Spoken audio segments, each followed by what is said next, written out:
কি চাচা, আপনি না কত কইছিলেন? আপনাকে বলতেছি, আপনি না কইছিলেন প্রবাসী ভাইদের হচ্ছে সেবা দিবেন, তারা রেমিটেন্স যোদ্ধা, তারা বাংলাদেশের জন্য বড় অবদান রাখে।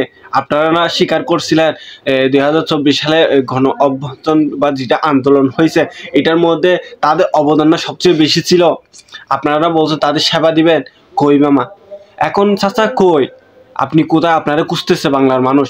তাদের এখন হচ্ছে কি, একটা ফাস্টফুড করতে গেলে 5 লাখ 6 লাখ টাকা 7 লাখ টাকা এরকম লাগতেছে কেন? আপনারা এরা হচ্ছে বাংলাদেশের একটা সম্পদ না, এরা বাংলাদেশের সম্পদ না।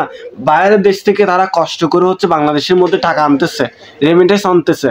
হ্যাঁ, তারা বাংলাদেশের সবচেয়ে বড় অবদান রাখে তারা, কিন্তু তাদের এখনো পর্যন্ত অবহেলা করা হচ্ছে। আপনারা বলতেছেন তাদের জন্য এমন করবেন তেমন। কই আপনি কোথায় স্যার? চাচা আপনি কোথায়? আপনি না বলছিলেন আপনি হচ্ছে দেশের উল্টায় ফেলবেন আপনি ক্ষমতায় আসলে? বলছিলেন না, আপনি ফোর্স দিছিলেন না? এগুলো তো আমাদের সামনে আসে। এত গালবাজি করেন কেমনে আপনারা? হ্যাঁ, এত গালবাজি করেন কেমনে? প্রবাসী ভাইদের এখনো পর্যন্ত তাদের সুযোগ সুবিধা দিছেন? কি সুযোগ সুবিধা দিছেন বলেন? তাদের এখনো পর্যন্ত তাদের ব্যাগ হারিয়ে যাচ্ছে, ভেঙে যাচ্ছে। বা তাদের ফাস্টফুডের মধ্যে হচ্ছে কি আগুন জ্বলতেছে, ফাস্টফুড করতে গেলে আগুন জ্বলতেছে। দেশের মানুষ যখন বাইরে যেতে চায় তাদের হচ্ছে দেশের বাইরে যাওয়ার জন্য 6 লাখ 7 লাখ এরকম হচ্ছে টাকার প্রয়োজন হয়ে যাচ্ছে।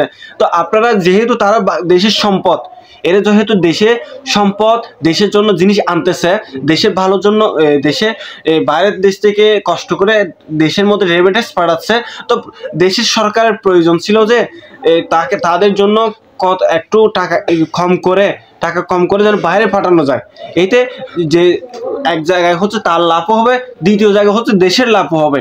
তাহলে দুইটা জায়গায় আমাদের জন্য কাজ করার প্রয়োজন ছিল, কিন্তু আমরা কাজ করি নাই। আমাদের কিন্তু ক্ষমতায় বসানোর আগে কত বড় বড় কথা বলছে। কই চাচা, আপনাদের তো কোনো কাজ দেখছি না। মানে ক্ষমতা পেলে জনতাকে কিভাবে ফোন মেরে খেতে হয়, কিভাবে পেছন মেরে দিতে হয়, এটা কিন্তু খুব ভালো করে জানে। আপনারা খুব ভালো করে জানেন। মানে ক্ষমতা পাইলে হয়েছে, সে যে হোক ক্ষমতা পাইলে হয়েছে, মানে তার কথাবার্তা ভাবমূর্তি সবকিছু ভাল লেগেছে। এমনি সাংবাদিকদের সামনে দেখুন, মাইক পাইলে হয়েছে, স্পিকার পাইলে হচ্ছে। হ্যাঁ, ওরে পাবলিসিটি, ওরে কথার কথা করার কথা, কিন্তু কাজের কাম কোনো কিছুই নেই।